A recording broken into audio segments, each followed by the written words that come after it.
वैसे तो मुझे ब्रेकिंग न्यूज से शुरू करना चाहिए क्योंकि अयोध्या में जो भगवान श्री राम का मंदिर बना है वहां की सीता रसोई में चूल्हा नहीं जल रहा है। वहां पर भी गैस की कमी के कारण से अयोध्या के अंदर श्री राम मंदिर में भोजन प्रसाद बनना बंद हो चुका है। मैं इतना जानना चाहता हूं कि यदि देश में संकट नहीं है, ऐसा प्रधानमंत्री ने कहा है, तो 65 रुपए प्रति सिलेंडर गैस के दाम क्यों बढ़ाए गए हैं?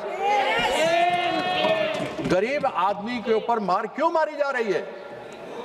इस विषय के ऊपर सरकार में कोई जवाब देने को तैयार नहीं।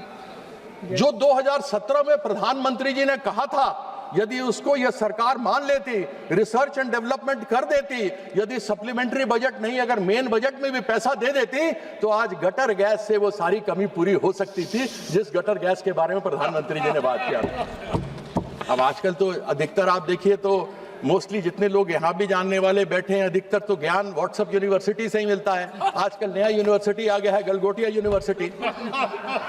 वैसे तो मुझे ब्रेकिंग न्यूज से शुरू करना चाहिए क्योंकि अयोध्या में जो भगवान श्री राम का मंदिर बना है वहां की सीता रसोई में चूल्हा नहीं जल रहा है। वहां पर भी गैस की कमी के कारण से अयोध्या के अंदर श्री राम मंदिर में भोजन प्रसाद बनना बंद हो चुका है। यह परिस्थिति है और संभवतः संज्ञा इसका मंत्री जी देंगे। अभी माननीय मंत्री जी ने कहा कि अंतर्राष्ट्रीय संकट है। मैं मानता हूं अंतर्राष्ट्रीय संकट है, लेकिन अभी 2 दिन पहले माननीय प्रधानमंत्री जी ने एक वक्तव्य दिया था कि कांग्रेस के लोग झूठ बोल रहे हैं, लोगों को बरगला रहे हैं, देश में कोई संकट नहीं है। अब वो बरगला रहे हैं या नहीं बरगला रहे मुझे मालूम नहीं। मैं इतना जानना चाहता हूं कि यदि देश में संकट नहीं है, ऐसा प्रधानमंत्री ने कहा है, तो 65 रुपए प्रति सिलेंडर गैस के दाम क्यों बढ़ाए गए हैं? गरीब आदमी के ऊपर मार क्यों मारी जा रही है? इस विषय के ऊपर सरकार में कोई जवाब देने को तैयार नहीं। आदरणीय जो मुझसे पहले सत्ता पक्ष की तरफ से बोल रहे थे कि सोने के दाम बढ़ रहे हैं। अरे सोने के दाम से मुझे क्या मतलब? मुझे तो मतलब उस गैस सिलेंडर से है जो गरीब आदमी तक के घर तक में जाती है और उसके घर का चूल्हा जलता है। कि हमारे माननीय प्रधानमंत्री जी का जो सोच है वह आविष्कार के बारे में सोचते हैं।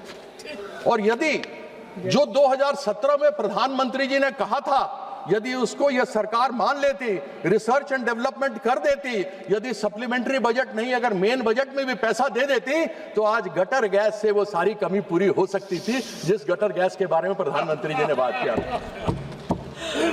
सब घर के नीचे गटर है, सब गटर में डालो। कैसे बताया था, पाइप डाला, कैसे बर्तन उल्टा किया, छेद किया और उसमें से निकलता तो पैसा भी बचता। इतना हमें आयात करने की आवश्यकता नहीं पड़ती। बंगला विरोधी ही केवल यह सरकार नहीं है। जहां 21 राज्यों में इनकी सरकार है, चाहे अपनी हो या मिलीजुली एनडीए की हो, वहां पैसा पूरा केंद्र का शेयर मिलता है, लेकिन इन 4 राज्यों में नहीं मिलता क्योंकि कहते हैं यूटिलाइजेशन सर्टिफिकेट नहीं मिला है। और मैं आपको बंगाल के बारे में बताना चाहता हूं कि आज जो आप ये सप्लीमेंट्री डिमांड का लेकर आए हैं, यह लगभग 2 लाख करोड़ का है। नेट जो मांग है वो 2 लाख करोड़ की है और 2022 से लेकर आज तक हमारा पैसा 2 लाख करोड़ पश्चिम बंगाल का बंगला विरोधियों ने नहीं दिया है। ये बोलते हैं हमें उपयोगिता प्रमाण पत्र चाहिए, यानी यूटिलाइजेशन सर्टिफिकेट। इनको यूटिलाइजेशन सर्टिफिकेट दी गई, यूटिलाइजेशन सर्टिफिकेट दे देते हैं, उसके बाद ये जवाब नहीं देते, 6 महीने के बाद कुछ और कर देते हैं। और आज ये खड़े हुए इन्होंने जिस प्रकार से बंगाल के लोगों को दबाने का प्रयास किया है, एक चीज समझ लें कि बंगाल के लोग डरने वाले और दबने वाले नहीं है। पहले भी मुंह की 2021 में खाई थी, 2026 में भी खाने वाले हैं। और मैं आशा करता हूं कि चीफ इलेक्शन कमीशन को भी इन्होंने पैसा कुछ दिया होगा, क्योंकि सुप्रीम कोर्ट ने कहा है कि कुछ रिटायर्ड जजेस को लगा और पैसा आप दो। तो उसके अंदर अब आप मुझे बताइए कि मनरेगा इस्तेमाल, जिसका नाम इन्होंने बदल दिया, वह मनरेगा गरीबों के लिए योजना है। उसके माध्यम से गरीब आदमी कम से कम 100 दिन की रोजगार की बात होती है, उसके अंदर उसको पैसा मिलता है, वो कमाता है और जो कुछ होता है उससे अपना घर का पालन पोषण करता है। पश्चिम बंगाल में 2022 से लेकर आज तक 52,000 करोड़ रुपया मनरेगा के अंतर्गत नहीं दिया। मजदूरों का पेट इन्होंने मारने का प्रयास किया, उन लोगों को खत्म करने का प्रयास किया। लेकिन ये हमारी सरकार है,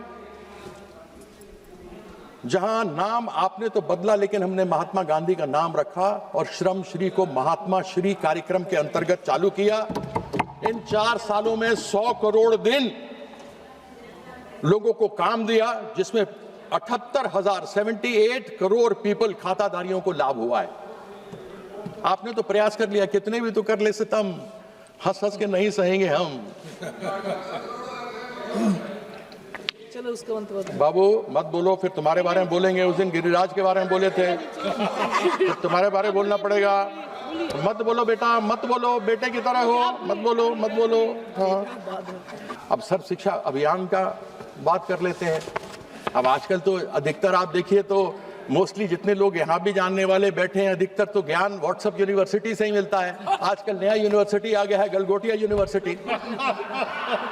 आजकल तो लोग ज्ञान वहीं से ले रहे हैं, गलगोटिया के कुत्ता। और वहां पर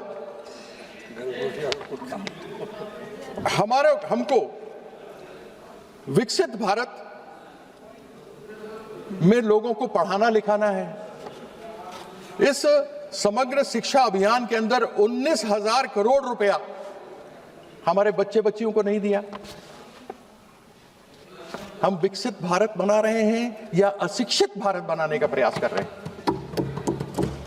बंगाल का बच्चा, बंगाल की बच्ची बिना पढ़े लिखे नहीं रहेगा। और वहां इस प्रकार के कार्यक्रम वहां की सरकार ममता बंदोपाध्याय ने किए हैं कि कन्याश्री, रूपोश्री जैसे कार्यक्रम है। कन्याश्री को तो यूनाइटेड नेशन यूनिसेफ ने अवार्ड दिया है, जिसमें 18 साल की बच्चियों को जब 11वीं 12वीं पास करती हैं तो 25,000 रुपए उनके खाते में डायरेक्टली डाले जाते हैं। ये है पश्चिम बंगाल। मुद्दई लाख बुरा चाहे तो क्या होता है, वही होता है जो मंजूर खुदा होता है। जो 21 में हुआ वही 26 में भी होने वाला है। आप प्रयास कुछ भी कर लीजिए, आप सफल नहीं होने वाले।